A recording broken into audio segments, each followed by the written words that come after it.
Mesdames, Messieurs, il est 9h03 et le bal est ouvert. En route donc pour un voyage plein de noblesse. Vous le savez, dans quelques heures, Meghan et Harry se diront oui, enfin c'est ce qui est prévu.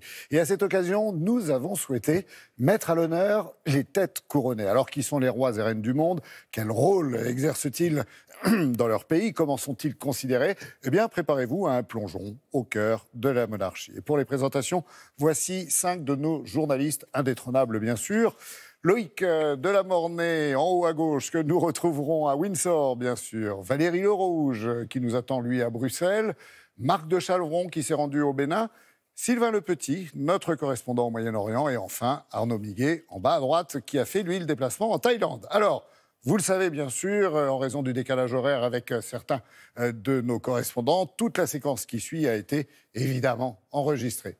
À tout seigneur, tout honneur. Direction, pour commencer, la Grande-Bretagne, où nous attend son Altesse de la Mornay. Bonjour Loïc. Vous êtes devant le château de Windsor où se déroulera la cérémonie. Alors pourquoi ce mariage et cette monarchie en général fascinent-ils autant encore aujourd'hui en Grande-Bretagne ?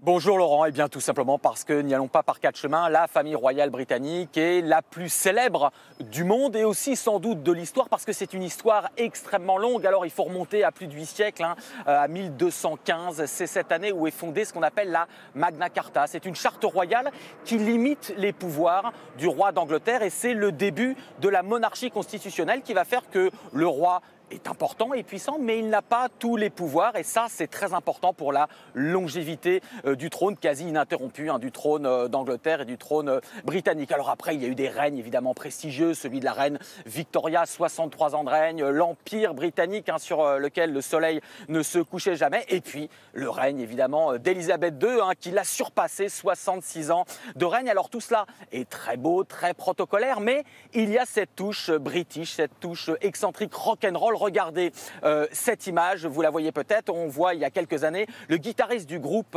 Queen qui a joué le God Save the Queen avec sa guitare électrique sur les toits de Buckingham Palace. Honnêtement, il n'y a aucune autre monarchie et même aucune autre présidence de la République qui aurait laissé faire ça, à part la famille royale britannique et la reine elle-même. Vous voyez, il y a ce petit twist d'humour et rock'n'roll qui fait que la famille royale britannique est indéniablement la plus célèbre du monde. Alors Loïc, derrière justement le protocole, derrière le faste, à quoi sert vraiment cette famille royale? Les Britanniques ne trouvent-ils pas cela un petit peu futile, voire trop coûteux entre nous? Alors Laurent, il y a quelques républicains, c'est-à-dire des Britanniques qui veulent renoncer à la monarchie, mais ils sont extrêmement minoritaires. Non, la monarchie coûte environ 1 euro par an et par Britannique et ils sont bien prêts à le payer car non seulement c'est leur histoire, on l'a dit, mais surtout elle est utile, cette monarchie britannique, parce qu'elle est utilisée par le gouvernement britannique. Il faut savoir, c'est l'équivalent du Quai d'Orsay ici qui envoie en mission, en déplacement à l'étranger, la reine ou le prince William pour aller, entre autres, négocier des contrats commerciaux, négocier des accords politiques au nom du gouvernement britannique qui se sert d'eux comme tête d'affiche. Donc il y a un vrai rôle derrière, très important, c'est ce qu'on appelle le soft power, ce pouvoir doux. Loïc, c'est donc aujourd'hui samedi, on peut le dire, le grand jour pour Meghan et Harry, entre autres. Et d'abord, la future duchesse est en train d'apporter, on le voit bien, un coup de jeunesse à la monarchie. Est-ce que vous pensez que ça peut créer une rivalité entre les deux couples, entre les deux frères surtout?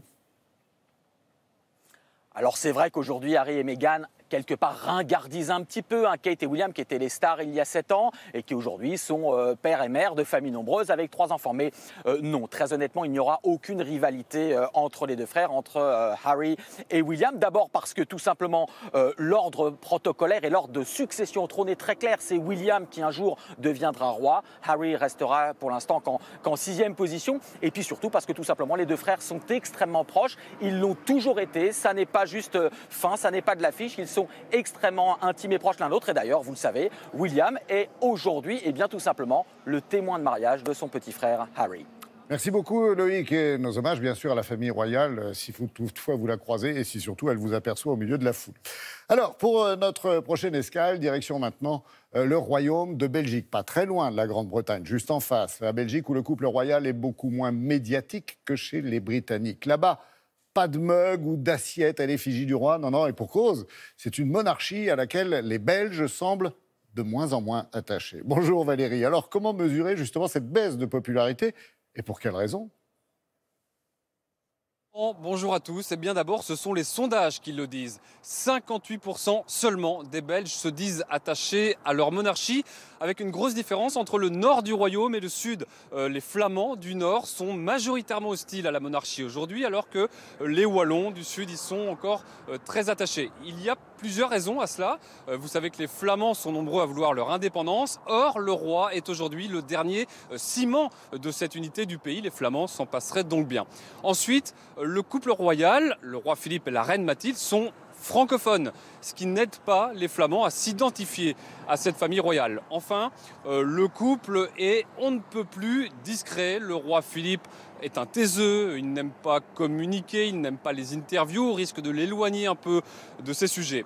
Enfin, cerise sur le gâteau, je dirais, si le roi Philippe n'a fait aucun faux pas durant ses 5 ans de règne pour l'instant, eh bien, ce n'est pas tout à fait le cas de son entourage et en particulier de son frère, le prince Laurent.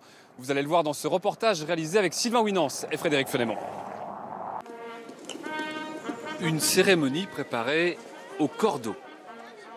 Des militaires en tenue d'apparat, des photographes sur le qui-vive et un trône posé là, au milieu des chaises. Pas de doute, le cimetière de Bruxelles attend ce matin-là une visite royale. Philippe de Belgique est le 7e roi des Belges. Nous exprimons notre gratitude. Son discours se décline donc forcément en français et en néerlandais. Het initiatief om de graven van onze vergeten helden. Le roi prend à cœur sa fonction de chef des armées, mais son pouvoir s'arrête à peu près là. Son rôle est essentiellement protocolaire, respecté par la population, sans enthousiasme débordant. Au début, en général, oui, il y a un engouement, avec Philippe et Mathilde également, en tant que roi et reine 2013, 2014, 2015. Et puis ça se tasse un petit peu, oui, puis ça revient, comme quand ils arrivent avec la princesse Elisabeth, il y a un peu plus d'engouement. Le château, en revanche, attire les foules, 3 semaines par an, quand il ouvre au public pour admirer les serres royales. Peu de chance d'y croiser le roi, mais l'occasion de demander aux Belges ce qu'ils pensent de leur monarchie. Pour moi, le couple royal, dans toute sa splendeur, symbolise l'unité de la Belgique. Je pense qu'ils auront toujours une fonction. Le roi aura toujours le dernier mot à donner. Mathilde, quand même, elle a un prestige, hein, avec ses chapeaux et tout ça, c'est vraiment pas mal. Mais c'est vrai que comparé à Kate Middleton et tout ça, il y a un level en dessous, mais après ça, voilà, ça reste une belle famille, ils sont tous beaux. 58% des Belges défendent leur monarchie et le chiffre s'érode au fil des années. D'abord parce que les frasques de la famille royale agacent. Il y a la polémique autour de la prétendue fille illégitime d'Albert II, une artiste belge qui réclame depuis des années un test ADN sur l'ancien monarque et qui fait régulièrement la une des journaux. Il y a surtout les incartades du prince Laurent, le frère du souverain actuel, qui utilise sa première dotation pour s'acheter une Ferrari, qui est coutumier des blagues sexistes. C'est la première fois qu'on voit une blonde avec un caractère aussi fort. Quand il n'effectue pas des voyages officiels sans l'aval du gouvernement. Tout fait d'un prince représentant le roi, ça peut être assimilé à un fait politique. Et donc il doit avoir l'autorisation du Premier ministre ou du ministre des Affaires étrangères. Ce qu'il ne fait pas, parce que donc Laurent fait à sa guise. C'est ça qui dérange. En représailles, le Parlement a même raboté la dotation du prince Laurent de 15%. Et régulièrement, le budget alloué à la famille royale revient dans le débat public. Les députés ont décidé de resserrer les cordons de la bourse. La loi de 2013 prévoit que dans le futur, il n'y aura plus que le roi actuel, plus éventuellement l'ancien roi s'il a abdiqué, et le futur roi, ou la future reine en l'occurrence ici, qui recevront une dotation. Les frères et sœurs des rois devront dès lors travailler comme tout le monde. Il n'est plus prévu de leur octroyer une dotation. Plus que jamais, le couple royal se doit d'être plus proche des Belges. Ce n'est sûrement pas un hasard s'il s'affiche près d'Anvers dans le plus gros festival de musique électro du monde, ou si le palais diffuse sur son site internet ses vidéos du roi en kitesurf. Eh oui, un roi sportif, un roi dans le vent, c'est le cas de le dire. Alors certes, le couple royal ne donne pas d'interview, mais j'ai cru savoir que vous les aviez déjà rencontrés, non? Je me trompe? Alors oui, j'ai eu cet honneur l'an passé. Le couple royal recevait plusieurs correspondants étrangers pour visiter les magnifiques serres royales que vous avez vues dans le reportage. Et alors vous savez, il y a un protocole à respecter. On ne pose pas la première question au souverain, on n'entame pas la conversation. C'est lui qui le fait s'il le souhaite. Et le fait est qu'il est très réservé. Visiblement, ses mondanités, cette représentation lui pèse un peu. A contrario, la reine Mathilde est très prolixe, très avenante, elle pose beaucoup de questions. On a parlé de la campagne présidentielle, hein, c'était l'an passé, on a parlé de politique intérieure avec elle, on a parlé d'éducation des enfants et de télévision. Vous savez qu'elle connaît bien Télématin et, on aurait pu s'en douter, elle adore Secret d'Histoire avec Stéphane Bern. Ah oui, Stéphane Bern, évidemment, que vous retrouverez tout à l'heure pour les festivités. Valérie, quelle est la fonction du roi aujourd'hui? Il n'a pas vraiment de rôle. Oh, je suis sûr que vous allez me dire si. Alors si, au dire des politiques, un roi, ça ouvre des portes. Quand ils sont notamment en visite à l'étranger, en Thaïlande, en Chine, au Maroc, eh bien forcément un roi, ça parle encore. Il y a un respect de cette fonction royale, il y a des connexions entre les dynasties. Et quand on est un petit pays de 11 millions d'habitants, comme la Belgique, eh bien c'est très précieux pour les politiques de pouvoir s'appuyer sur l'entre-gens, sur le réseau, sur l'image du roi. Et ça aide notamment dans les relations diplomatiques et commerciales. Merci beaucoup Valérie, passez une très belle journée et à bientôt évidemment. Alors pour la suite de ce voyage royal, s'il vous plaît, nous partons en Afrique maintenant et plus précisément au Sénégal où nous attend Marc de Chalvron. Bonjour Marc, combien y a-t-il de têtes couronnées sur l'ensemble du continent africain? Oui, bonjour Laurent, je suis sûr que vous êtes au courant. Le Maghreb mis à part, il ne reste plus qu'un seul roi africain, un seul monarque qui dirige encore un État ici sur le continent africain. Il s'agit du roi du Swaziland, ce petit pays d'Afrique australe. Donc on pourrait croire que les indépendances des pays africains ont mis fin au pouvoir des rois et pourtant, les chefs traditionnels sont toujours là avec leur couronne et leurs attributs. Et il ne s'agit pas que de folklore. Ils ont encore une audience, ils ont encore une influence, certains ont encore du pouvoir, certains ont même plus de légitimité que les chefs d'État ou les présidents. Une illustration, un exemple. Nous sommes allés au Bénin, un pays où la tradition reste forte. Le pays était autrefois divisé en plusieurs royaumes, dont le royaume d'Arwanunzu. Regardez ce reportage signé Aurélie Fontaine, Mathieu Baudouin et Antoine Husser. Son ombrelle se détache au-dessus de la foule et le roi finit par apparaître. À 45 ans, il est le 13e monarque de la dynastie d'Arwanunzu. Au sud du Bénin, le royaume a disparu, mais le roi est toujours là, avec le faste qui l'accompagne. C'est les hauts dignitaires de la cour. Les hauts dignitaires de la cour. Le roi Kponan a été chef d'entreprise avant d'être couronné en 2002. Un jeune de 29 ans qui prend les règnes d'un grand royaume comme Arwanunzu, ce n'est pas petit. Et nous avons su mettre nos pas dans le sillage de notre père. Et le roi doit aujourd'hui défendre son trône. En effet, au Bénin, beaucoup se déclarent monarques du jour au lendemain, une pratique courante. La fonction attire ceux qui espèrent en tirer profit, mais pour les vrais rois, ce ne sont que des charlatans. Il n'est pas roi qui veut.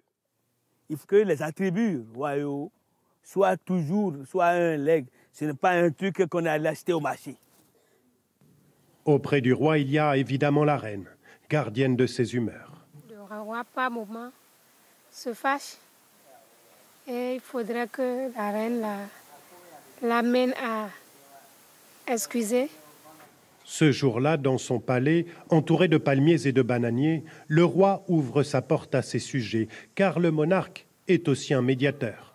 Le garant de la justice traditionnelle, 2 hommes arrivent, espérant que le monarque résoudra leur conflit. Je suis suspendu à vos lèvres. Nous sommes devant vous ce matin, Sa Majesté, c'est parce qu'il y a une situation entre mon ami et moi. Les 2 hommes sont associés dans une entreprise de microfinance. L'un accuse l'autre d'avoir détourné de l'argent. Il a géré beaucoup de problèmes beaucoup d'affaires dont j'en ai connaissance, raison pour laquelle on l'a également sollicité. Dans la loi, la justice traditionnelle ne se substitue pas à celle des tribunaux. Le pouvoir ancestral se met au service de l'État. D'autres dossiers ne viennent pas et remplir les tiroirs des tribunaux. Là. Ça veut dire qu'il y a quand même quelque chose qui se fait. Il y a quelque chose qui est fait. Nous rendons déjà service à notre nation et à notre population. Ici, le roi est aussi un chef religieux, celui de l'animisme vaudou, un culte très répandu au Bénin. Le roi est l'intermédiaire entre les divinités et les hommes, celui qui peut interpréter les messages que reçoivent les prêtres vaudous. Mes respects, Sa Majesté. Serre le soda. Mélange avec le second. Cette cérémonie célèbre Dan, le dieu serpent qui reçoit des sucreries en offrande. Et c'est à travers le roi que s'accomplit tout ce qu'il y a comme célébration de culte. Le roi est indissociable des traditions et de la culture béninoise. Personne ici ne songe à le remettre en cause. Oui, Marc, on vient de le voir, effectivement, le roi est une personne très respectée là-bas. C'est aussi, il faut le souligner, un gardien de la mémoire collective, hein, et ça dans toute l'Afrique.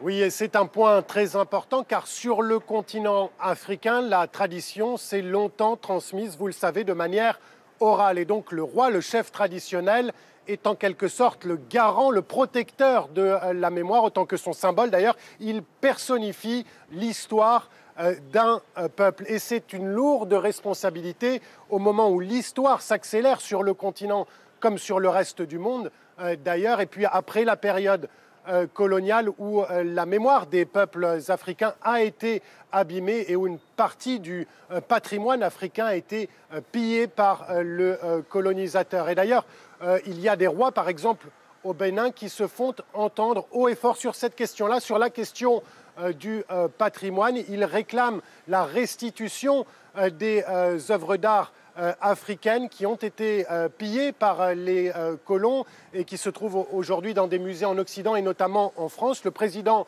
Macron a ouvert récemment la porte à une restitution d'une partie de ce patrimoine. Eh bien, les rois au Bénin attendent que ces objets, que leurs objets reviennent dans leur palais.